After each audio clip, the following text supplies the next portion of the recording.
Okay, let's go. Hello, my dear Gemini. Hello, my dear Gemini. This is your... Magjo-joke sana ako pero wag na. This is going to be your first 15 days of January 2025, mga my dear Gemini. First 15 days. This is from January 1 to January 15, 2024, and this is a general reading, mga my dear. So, paalala lang na hindi po ito 100% na magre-resonate para sa ating lahat. Okay? So, gusto ko sana mag-segue ng mga joke, pero masyado pong maaga para mag-joke. Okay! So, let's go, mga my dear Gemini. Let's go! Kumusta naman ang inyong holiday? Did you enjoy? Did you have fun? Diba? May natira pa ba sa mga ipon or wala nang ipon? Diba? So, tingnan natin, my dear. Ugali kasi nating mga Pilipino na pag oras ng ganitong mga ubus-ubus talaga. No? Ugali yan ng mga Pilipino. Pag tinanong mo, may pera, laging sagot wala. Pero pag oras ng holiday season, pag oras ng birthday, oras ng binyag o kung ano man, nagsisilabasan talaga ang mga pera. No? Nakakagawa ng paraan para makapag-celebrate talaga, okay? So, wala naman masama doon. Mahirap lang yung typical na parang celebrate now and then nga later. Okay? Yun ang mahirap talaga na ugali talaga ng nating mga Pilipino, no? Hindi ko pwede sabihin ng Pilipino kasi Pilipino din ako. Okay. So, ang daming chismis, ang daming hanash. Okay. So, let's go na tayo, my dear Gemini. And kung napapanood mo to sa ating Facebook, please, mag-share naman. Please do share, diba? Pansin ko kasi wala masyado nag-share sa ating Facebook and follow our page, of course. Okay, let's go na tayo, my dear 3 cards side. Dito we have here the energy of blind. Okay, love is blind. Okay, so baka meron kang mga hindi nakikita, okay? So, possibly typical, literal, my dear, na problema sa eyesight, okay? So, possibly makadevelop ka ng mga problema sa eyesight or parang meron mga bagay na parang hindi mo nakikita or ayaw mong makita, okay? Yun na nakukuha ko. Nakakaramdam ako ng energy na parang ikaw yung ayaw. Ganon. Parang ayaw mo siyang tingnan. Ayaw mo siyang... Basta you don't wanna accept, parang ganun na energy, okay? Next, my dear, is energy ng adventure, travel, okay? So, posibleng merong opportunity, my dear Gemini, na naghihintay sa'yo. Pero, parang punong-puno ka ng hesitation, pag-aalinlangan, my dear Gemini, yun na nakukuha ko. So, isa to, my dear, isa tong, teka, may nare-receive ako through Bluetooth. Pumapasok through Bluetooth. Okay? Marami sa inyo, my dear Gemini, ang ayaw pa mag-umpisa. Bakit? Okay, bakit? What's wrong with you? Parang nakaka-receive ako ng ganun na message na marami sa inyo ayaw mag-start. Ayaw bumitaw. Parang ganun na nakukuha ko dito. Parang you're having a hard time to accept. Diba? English yun. Parang nagkakaroon ka, my dear Gemini, ng problema na tanggapin na parang hindi na nag-work sa'yo yung isang bagay. Okay, yun na nakikita ko. Okay, tingnan natin. Next, 3 cards tayo dito, tapos isa pang card doon sa Tapos 8 cards na tayo. Stubborn na energy. Okay, tigas ulo. Normal na sa'yo yan. Kahit ilang beses na ako mag-reading, my dear Gemini, kahit ano nang sabihin ko, talagang you will do your own. You will do your own. You will do your way. Diba? So, tingnan natin. Pero, pag kinompress natin, my dear, yung message ng ating oracle card, sinasabi, my dear, na parang marami namang oportunidad, my dear Gemini, na naghihintay sa'yo. Kumbaga, kung sa love, marami namang magmamahal sa'yo, my dear Gemini. Kung sa energy ng career, marami ka pa namang... Kumbaga, marami ka pang ma-explore, marami pang mangyayari sa iyo, my dear Gemini. Pero parang sa energy ng first 15 days of January, parang kang kabayo na merong may takip ng ganyan. Parang nakatingin ka lang doon sa isang isang direction lang, no? So, ayan. So, posibleng may mga tarot card reader, hindi lang ako, my dear Gemini. Posibleng baka meron ka ring mga kapitbahay, kaibigan, or kung sino man, my dear, kapamilya, ang nagsasabi na sa iyo, my dear Gemini, na, uy, Gemini, baka gusto mong subukan to, baka gusto mong ganito, baka gusto mo nang iwanan si ganyan, or 'di ba yung parang ganon? 'Di ba total new year naman, 'di ba? Baka gusto mo magbagong buhay na, my dear Gemini, tama na 'yan. 'Di ba? So tingnan natin. Next, isang card lang tayo dito, my dear Gemini. Uy, dalawa. Ito tayo, pag dalawang card, talagang ginugulo yung reading ko niyan eh. Babasahin ko ba o hindi? Hindi. Kasi proven and tested ko na pag dalawa yung card, umahaba yung reading. Mahaba na ngayon ginagawa natin ngayon, lalo pang hahaba. Isa lang. Isa lang, isa lang, isa lang, isa lang, isa lang. Okay? Once again, kung napapanood mo to sa ating Facebook, don't forget to share itong video natin. Libre lang mag-like, libre lang din mag-comment, mag-follow ka na rin, okay my dear? Ayan, para meron kang gabay every month. Okay, my dear Gemini, anak ng tinapay, oo, ang tagal. Ay, talaga, yun na yata yun, my dear Gemini, yung dalawang card, kaso binalik ko. Ano ba yan? Isa lang kasi gusto ko.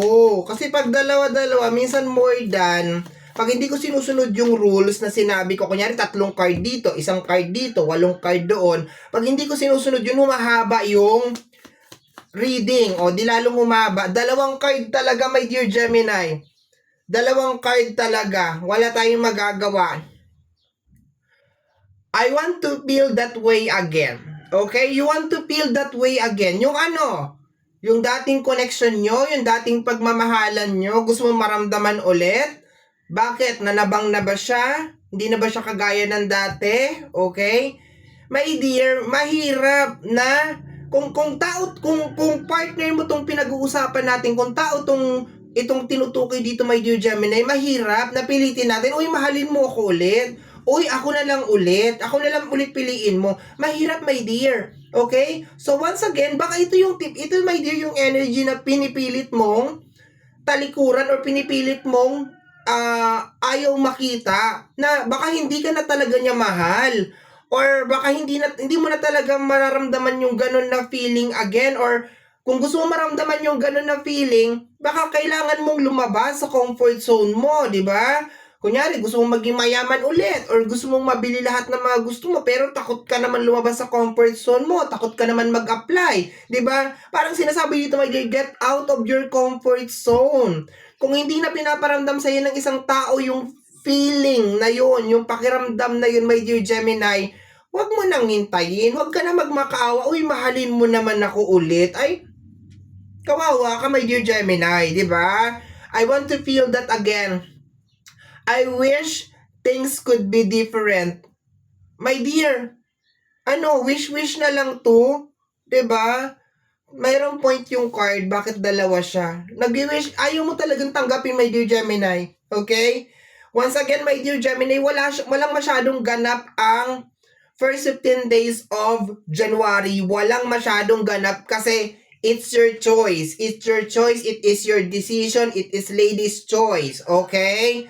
So, ikaw yan, my dear Gemini. Okay? Nag-wish ka na sana mahalin ka. Sana hindi na lang ganito yung nangyari sa aming dalawa. Sana, wala tayong magagawa, my dear, nangyari. Tanggapin na lang natin yun and then let us all move on. Magkaroon tayo ng acceptance, my dear Gemini, na ito na yung nasa harapan natin. Ito na talaga yung nangyayari.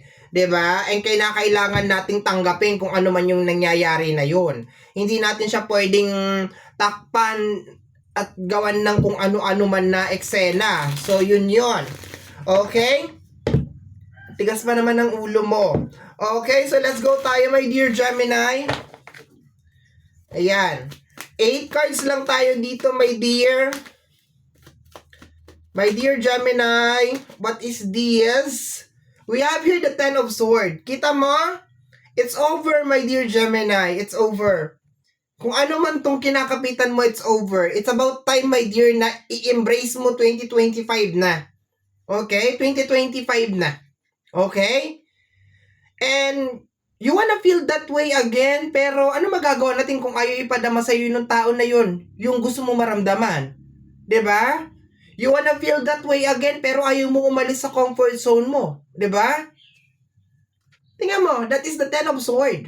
Okay? Pag sinasabi ng card na to, my dear, may bagong umaga na parating for you. Pero, kung ayaw mong makita yun, kung ayaw mo magkaroon ng acceptance, wala tayong magagawa. 'Di ba? Next! The Nine of Wands. Para nahihirapan ka mag-let go. Gusto ko nang bumitaw. Pero ayaw pa ng puso. Regine Velasquez tayo doon. Okay? Yung iba dyan, ang hirap pasayahin. Ang gigigil ako. Tapos magko-comment pa yan sa baba. 'Di ba? Ayoko kasi seryoso masyado yung reading natin, my dear, okay? Kasi masyado naman talaga siyang seryoso, pero 'di ba? Dapat kino-convert natin yung mga ganitong energy into positive, okay? Meron yung iba nagko-comment diyan ganito ganyan, ganito ganon, wako pakialam. Okay? We have here the Nine of Wands, my dear, okay? Parang hirap na hirap ka daw, my dear, tanggapin. Hindi mo kayang tanggapin, okay? So, let's go tayo, my dear Gemini. Next. Next, my dear Gemini. First 15 days of January 2025, we have here the Eight of Wands, okay? So, dalawang nakukuha kong energy dito, my dear Gemini. Posibleng isinasampal na sa'yo yung katotohanan na hindi na nag-work yung isang bagay, or posibleng both, di ba? Both energy. Teka lang.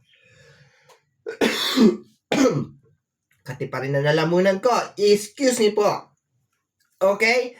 So, Eight of Wands. Posibleng you are receiving messages na hindi na talaga mag-work to. Hindi na talaga siya okay. Kasi ang Eight of Wands is energy of message. Pero at the same time, my dear Gemini, nararamdaman ko rin na posibleng you are receiving also message na parang merong something, diba? Merong something na nag-e-expect sa'yo out there. Ano ba? Meron something na nag-e-expect, ano daw? Meron something na naghihintay sa'yo out there. Ayan. Uy! Kakapoy man, kakuri man trabaho, oy! Pag ginawiyawon. Agay.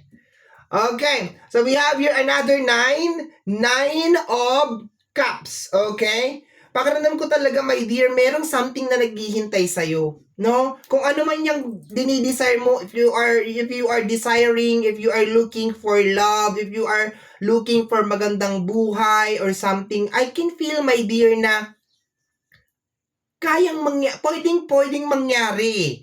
Kaso parang ayaw mong ayaw mong tanggapin. Kumbaga parang bulag ka sa katotohanan, my dear Gemini.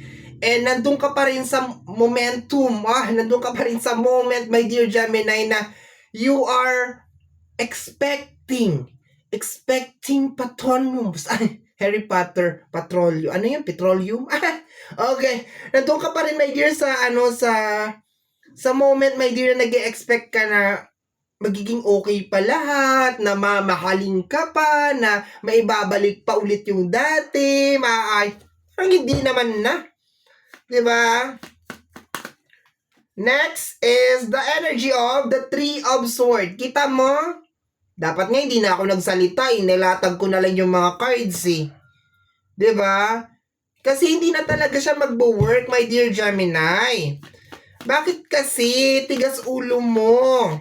Ha? And the Temperance. Kailangan mong kayanin, my dear Gemini, mag-umpisa. Kahit ilang beses tayo, my dear Gemini, magpalit ng taon, kung ikaw mismo ayaw mo magpalit ng mindset, wala tayong magagawa dyan. Okay? Uulitin ko, my dear. Kahit ilang beses tayo magpalit ng taon, my dear, kung yung utak mo nandun pa rin, wala tayong magagawa. Ha? Dapat pag nagpapalit tayo ng taon, 'Di ba may kanta nga yan eh, bagong taon ay magbagong buhay nang lumigaya ang ating bayan, 'di ba? Tayo ay magsikap upang makamtan natin ng kasagana. Char. Okay, 'di ba? Dapat new beginnings tayo mga my dear. Tapos marami magpapa-private reading sa akin. Bakit ganito? Alam mo, karami nagpapa-private reading sa akin. Napapansin ko. Alam na nilang hindi nagwo-work yung isang sitwasyon pero ipipilit talaga nila. Baka meron kang gayuma dyan. Baka meron kang ganito dyan. Baka meron kang... Tigilan mo ko. Okay? We have here the Ace of Pentacles. Energy, my dear, may parating sa yung mga opportunities, oh. Okay? Kasi partner yan pagdating sa table natin. Okay? So, ayan, oh. May parating sa yung mga opportunities, my dear. I think you are receiving also wake-up call, my dear Gemini. Pero at the same time, you are also receiving na parang meron nga doon, may naghihintay pa sa'yo. Kumbaga, it's not the end of the world, my dear Gemini. 'Di ba? Lalaki lang 'yan or babae lang 'yan, parang ganun. Makakahanap ka pa or kung hindi man nag-work yung career mo this last 2024, this 2025 could be different, 'di ba? It could be different, it could be change, 'di ba? It could be change. Pwede magbago, ganun, dami kong sinasabi. Okay, so last card tayo, my dear Gemini. We have here the Knight of Wands. Ang gusto ko lang sabihin sa iyo, my dear, is number 1, bottom deck of the card, ayan, High Priestess pala. Tama yung sinasabi ko kanina na yes, ipapakita sa iyo, my dear, yung mga bagay na hindi na magwo-work para sa buhay mo. It really doesn't matter kung yung career mo man yan, kung yung asawa mo man yan, o yung jowa mo man yan, o yung chismosa mong kapitbahay yan. Papakita sa iyo, my dear, kung ano yung mga bagay na hindi na talaga magwo-work sa iyo. And nasa sayo lang yan, my dear, kung tatanggapin mo or hindi. Okay? Pero do not expect change kung ikaw mismo is ayaw mo mag-change. Okay? Huwag ka mag-expect ng pagbabago kung ikaw naman, my dear, ay hindi willing na gumawa ng pagbabago. Okay? So, nagkakaintindihan ba tayo dito, boys and girls? Okay? So, my dear, ayoko na magsalita. Masakit na lalamunan ko. Yan ang reading mo para sa yung first 15 days of January 2025. Somehow, my dear, kung napanood mo ito sa ating Facebook page, please, do share, do like, do follow, diba? Mag-share, mag-like, mag-follow sa ating Facebook page. At kung napanood mo naman to, my dear, sa ating YouTube channel, don't forget to subscribe. Pag-click lang, my dear, ang ating notification bell para ma-update ka every time na meron akong upload. And always, free to like, free to share, free to comment sa lahat ng ating mga videos. Once again, my name is RJ, also known as Apo J. Maraming salamat po, and until next time, mwah! Happy New Year, mga my dear Gemini! Bye-bye! Aray ko!